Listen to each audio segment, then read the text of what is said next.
ஆண்டவர் தான் விரும்புகின்ற இடத்திலே தனது கூடாரத்தை அமைத்துக் கொள்கின்றார். கிறிஸ்துவில் அன்பினரை சகோதர சகோதரிகளே, இறைவன் தனது உறைவிடத்தை, தனது இருப்பிடத்தை, தனது பிரசன்னத்தை அவர் விரும்புகின்ற இடத்திலே வெளிப்படுத்துகின்றார்.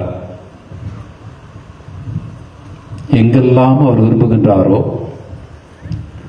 யாருக்கெல்லாம் அவர் வெளிப்படுத்த விரும்புகின்றாரோ, எந்த இடத்தில் தன்னையே அவர் வெளிப்படுத்த விரும்புகின்றாரோ அங்கெல்லாம் தன்னையே அவர் வெளிப்படுத்துகின்றார். முழுமையாக, சில வேளைகளில் மறைமுகமாக. இந்த கீழ்நாத்தூர் இறை தலத்திலே பல ஆண்டுகளுக்கு முன்பாகவே அவர் தனது இருப்பிடத்தை இங்கு நிறுவிக்கொண்டார், அமைத்துக் கொண்டார். பிறகு இந்த ஆலயம் எழும்பி 50 ஆண்டுகள் முடிவுற்றிருக்கின்றது. இது ஒரு பங்கு தலமாக மாறி பல ஆண்டுகள் ஓடி இருக்கின்றன. இங்கு பணிபுரிந்த பங்கு தந்தையர்களும் இதோ இங்கு இருந்து கொண்டிருக்கின்றார்கள். கண்டிப்பாக உங்களுடைய உள்ளத்திலே பல்வேறு எண்ணங்கள் இந்த நேரத்தில் ஓட வேண்டும், ஓடிக்கொண்டிருக்கும். கடவுள் எங்களை எவ்வளவெல்லாம் அன்பு செய்திருக்கின்றார். கடவுள் விரும்பி இந்த இடத்திலே தனது உறைவிடத்தை, தனது இல்லத்தை, தனது இல்லத்தை அமைத்துக் கொண்டார். நாம் இங்கு கோயில் கட்டினோம் என்பதை காட்டிலும், நாம் இந்த ஆலயத்தை எழுப்பினோம் என்பதை காட்டிலும், கடவுள் தனக்கென ஒரு கூடாரத்தை, தனக்கென ஒரு ஆலயத்தை இங்கு நிறுவினார் என்பதுதான் இந்த நாளிலே நாம் ஆழமாக சிந்திக்க வேண்டும். அன்பினரை சகோதர சகோதரிகளே, இதற்கு உறுதுணையாக இருந்த மறைப்பணியாளர்கள், அருட்சகோதரிகள், வேதியர்கள், இவர்களை இந்த நேரத்தில் நன்றியோடு நினைத்து பார்ப்போம். வளர்ந்து கொண்டிருக்கின்றன. இந்த இறைத்தலம் உருமாறிக் கொண்டிருக்கின்றன. இந்த இறைத்தலம் வளர்ச்சியிலே முன்னோக்கி சென்று கொண்டிருக்கின்றன. இறைவனுடைய பிரசன்னத்தை நாம் இன்னும் அதிகமாக உணர ஆரம்பித்து விட்டோம் என்பதனுடைய வெளி அடையாளம் தான் இன்றைக்கு நாம் கொண்டாடுகின்ற இந்த விழா. அது மணிகூண்டாக இருந்தாலும் சரி, கெபியாக இருந்தாலும் சரி, எல்லாம் இறைவனுடைய உடனிருப்பை நாம் இன்னும் அதிகமாக அறிந்து கொண்டிருக்கின்றோம். இறைவனை இன்னும் அதிகமாக நேசிக்க ஆரம்பித்திருக்கின்றோம். அவருடைய பிரசன்னத்தை நாம் இன்னும் அதிகமாக புரிந்து கொள்ள ஆரம்பித்திருக்கின்றோம் என்பதனுடைய வெளி அடையாளம் தான் இது. இதுவும் ஆண்டவருடைய செயல்.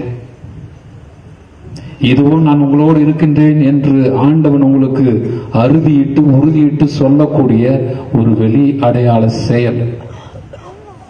இதற்கு உறுதுணையாக இருந்த அனைவரையும் நான் பாராட்டுகின்றேன்.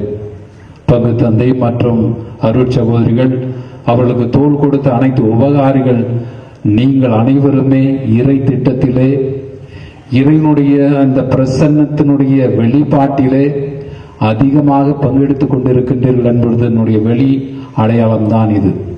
இந்த இறை சமூகம் இன்னும் ஆசி பெற்றுக் கொண்டிருக்கின்றது. இந்த இறை சமூகம் இன்னும் கடவுளால் அன்பு செய்யப்படுகின்றது என்பதனுடைய வெளி அடையாளம் தான் இது. கிறிஸ்துவில் அன்பினரை சகோதர சகோதரிகளே,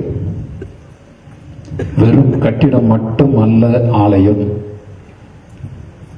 நாம் அழகாக எழுப்பப்பட்டிருக்கின்ற இந்த ஆலயம் மட்டும் கடவுளுடைய இல்லமாக இருந்துவிட முடியாது. நமது குடும்பங்களும் ஒரு ஆலயமாக மாற வேண்டும். ஏன் நாம் ஒவ்வொருவரும் ஆலயமாக மாற வேண்டும் என்கின்ற செய்தியை தான் இன்றைய நாளிலே நாம் புரிந்து கொள்ள அழைக்கப்படுகின்றோம்.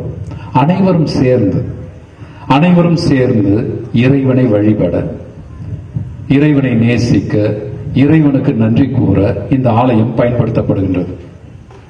அங்கு நிறைவான இறைவனுடைய பிரசன்னம் இருக்கின்றது. நம்முடைய உள்ளத்தில் இருக்கின்ற அனைத்து ஏக்கங்களையும், அனைத்து உணர்வுகளையும், உணர்ச்சிகளையும் வெளிப்படுத்துகின்ற ஒரு இறை தலமாக ஆலயம் நிகழ்கின்றது. இதில் சந்தேகம் இல்லை. கடவுள் உண்மையாகவே அங்கு வீற்றிருக்கின்றார், இதில் சந்தேகம் இல்லை. அதே சமயம் நம் வீடும் ஒரு ஆலயமாக இருக்கின்றதா? நான் வாழ்ந்து கொண்டிருக்கின்ற ஒரு குடும்பம் ஆலயமாக இருக்கின்றதா? என்னிலே கடவுள் வாழ்ந்து கொண்டிருக்கின்றாரா? இன்னும் புரியும்படி சொல்கின்ற போது, என் இல்லத்திலே கடவுள் வாசம் செய்கின்றாரா? எனது இல்லத்திலே நான் வாழ்ந்து கொண்டிருக்கின்ற எனது குடும்பத்திலே கடவுள் குடிகொண்டிருக்கின்றாரா? எனது உள்ளத்திலே கடவுள் குடிகொண்டிருக்கின்றாரா? யோசித்து பார்ப்போம். நாம் வீடுகளை வந்திருக்கின்ற போது இதைத்தான் நாம் நினைவுறுத்துகின்றோம். நடுநாயகமாக கிறிஸ்து தான் நமது குடும்பத்தில் இருக்கின்றார். வருவோரும் போவோரும் வாழ்வோர் மட்டுமல்ல, குடும்பத்தில் இருக்கின்றவர்கள் மட்டுமல்ல, வருவோரும் போவோரும் கடவுளுடைய பிரசன்னத்தை நமது இல்லத்திலே சுவைக்க வேண்டும், அனுபவிக்க வேண்டும். இந்த குடும்பத்திலே கடவுள் வாழ்ந்து கொண்டிருக்கின்றார், இங்கு கடவுள் இருக்கின்றார், ஏதோ இந்த குடும்பத்தில் இருக்கின்றது, மகிழ்ச்சி இருக்கின்றது, மன நிறைவு இருக்கின்றது. வருகின்ற போதே அந்த உணர்வினை நான் பெறுகின்றேன், போகின்ற போதும் அந்த உணர்வினை நான் தாங்கி செல்கின்றேன் என்கின்ற அந்த ஒரு பாக்கியமான உணர்வினை நமது குடும்பங்களில் ஏற்படுத்துகின்றோமா? அல்லது நமது குழு வாழ்விலே நாம் இதை ஏற்படுத்துகின்றோமா என்பதை ஆழமாக சிந்திக்க வேண்டும். அன்பினரை, சகோதர சகோதரிகளே, எனது குடும்பத்தில் இயேசு குடிகொண்டிருக்கின்றாரா? எனது குடும்பத்தில் என்னோடு வாழ்கின்றவர்கள் இயேசுவை உணர்கின்றார்களா? இது முதலிலே யோசிக்க வேண்டிய ஒரு கேள்வி. இரண்டாவதாக, குடும்பத்தில் இறைவன் நிறைவாக வாழ வேண்டும் என்று சொன்னால் மீண்டுமாய் நம்மையே உற்று நோக்க அழைக்கப்படுகின்றோம்.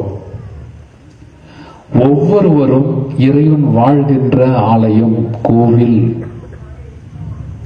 அதிலும் குறிப்பாக திருமுழுக்கு பெற்ற ஒவ்வொரு கிறிஸ்தவனும் கிறிஸ்தவனும் கிறிஸ்துவை ஏற்றுக்கொண்டிருக்கின்றோம், நிறைவாக ஏற்றுக்கொண்டிருக்கின்றோம். அதை நாம் உணர்கின்றோமா? என்னிலே உண்மையிலே கிறிஸ்து உரைகின்றாரா? எனது இதயம் என்கின்ற பீடத்திலே கடவுள் குடிகொண்டிருக்கின்றாரா? அவர் எனது உள்ளத்தில் தினமும் திருப்பலியை நிறைவேற்றுகின்றாரா? தனது அருள் ஆசிரை எனக்கு வாரி வழங்குகின்றாரா? இத்தகைய ஒரு அருள் உணர்வு நமக்கு இருக்குமேயானால், உண்மையாகவே இறைவன் எனது உள்ளத்தில் இருக்கின்றார் என்று நாம் உணர்வேமேயானால், கண்டிப்பாக நமது குடும்பத்திலும் இறைவன் வாழ்வார், வாழ்ந்து கொண்டிருக்கின்றார். இந்த செய்தியை தான் உங்களுடைய ஆழ்மனத்தில் இருந்து விரும்புகின்றேன். அன்பினரை, சகோதர சகோதரியே, இன்றைய தினம் குழந்தைகள் கூட உணர வேண்டும், கிறிஸ்து என்னிலே வாழ்ந்து கொண்டிருக்கின்றார். நான் வாழ்ந்தாலும் கூட, நான் நடந்தாலும் கூட, நான் உறங்கினாலும் கூட கிறிஸ்து என்னிலே இருந்து கொண்டிருக்கின்றார் என்கின்ற உணர்வு எப்பொழுது ஏற்படுகின்றதோ, இத்தகைய ஒரு அனுபவம் நமக்கு ஏற்படுகின்றதோ, அது ஆயராக இருந்தாலும் சரி, குருக்களாக இருந்தாலும் சரி, துறவியராக இருந்தாலும் சரி, இறை சமூகமாக இருந்தாலும் சரி, பெரியவர்களாக இருந்தாலும் சரி, சிறியவர்களாக இருந்தாலும் சரி, இத்தகைய ஒரு உணர்வு எப்போது நமக்கு ஏற்படுகின்றதோ, நான் இறைவன் வாழ்கின்ற ஒரு ஆலயம், நானும் ஒரு நற்கருணை பேழை, நானும் ஒரு நடமாடும் நற்கருணை என்று எப்போது நாம் உணர்கின்றோமோ, அப்பொழுது நமது குடும்பமும் இறைவனுடைய ஆலயமாக மாறும். அப்பொழுதுதான் நாம் விவிலியத்தில் பார்ப்பது போல, எவ்வாறு குருவிகளும் பறவைகளும் ஆண்டுடைய இல்லத்திலே அடைக்கலம் கொள்ளுகின்றதோ, அத்தகைய ஒரு உணர்வு நம்மோடு வாழ்ந்து கொண்டிருக்கின்றவர்களுக்கும் வரும். நம்மை நம்புவார்கள், நம்மை நேசிப்பார்கள், நம் அருகில் வருவார்கள், வந்து கடவுள் உண்மையாகவே வாழ்ந்து கொண்டிருக்கின்றார் என்கின்ற அனுபவத்தை பெறுவார்கள். அன்பினரை, சகோதர சகோதரிகளே, இந்த திருப்பலியை ஜெபிப்போம். இந்த இறை சமூகத்திற்காக, இந்த ஆலயத்திற்காக, இந்த பங்கிற்காக நாம் இறைவனுக்கு நன்றி செலுத்துகின்ற போது, வளர்ச்சி நோக்கி நாம் பயணித்துக் கொண்டிருக்கின்றோம், கடவுளுடைய அனுபவத்தை பெற்றுக் கொண்டிருக்கின்றோம் என்கின்ற அந்த ஒரு யதார்த்த நிலைக்கு நாம் கடவுளுக்கு நன்றி செலுத்துகின்ற வேளையிலே நானும் ஒரு ஆலயமாக மாற வேண்டும், நானும் தூய்மை பெற்றவனாக மாறிக்கொண்டே இருக்க வேண்டும், நானும் கடவுளுக்கு ஒரு சந்தர்ப்பம் தர வேண்டும், என்னிடம் அவர் வாழ வேண்டும் என்கின்ற அவருடைய ஆசைக்கு நானும் சந்தர்ப்பம் தர வேண்டும். அதன் வழியாக எனது இல்லத்திலே, எனது குடும்பத்திலே பிறரும் அதை அனுபவிக்க வேண்டும். அப்பொழுது நாம் கொண்டாடப் போகின்ற இந்த கிறிஸ்துமஸ் விழாவிற்கும் ஒரு பொருள் உண்டு. கடவுளுடைய அருகாமைக்கு, கடவுள் நம்மோடு என்கின்ற அந்த ஒரு நிலைப்பாட்டிற்கு நாமும் வழிவகுக்கின்றோம். நல்லதொரு பாவ சங்கீதனம் செய்வோம், நம்பியே நாம் தயாரிப்போம். இன்னும் சந்தர்ப்பங்கள் இருக்கின்றன, யதார்த்த சந்தர்ப்பங்கள் நமக்கென தரப்பட்டிருக்கின்றன. இந்த கிறிஸ்துமஸ் விழாவை நாம் இத்தகைய ஒரு மனநிலையோடு, இத்தகைய ஒரு எண்ணத்தோடு கொண்டாடுவோம். அனைவரும், ஒவ்வொருவரும் வாழ்கின்ற கோவில்களாக மாற தொடர்ந்து ஜெபிப்போம். ஆமென்.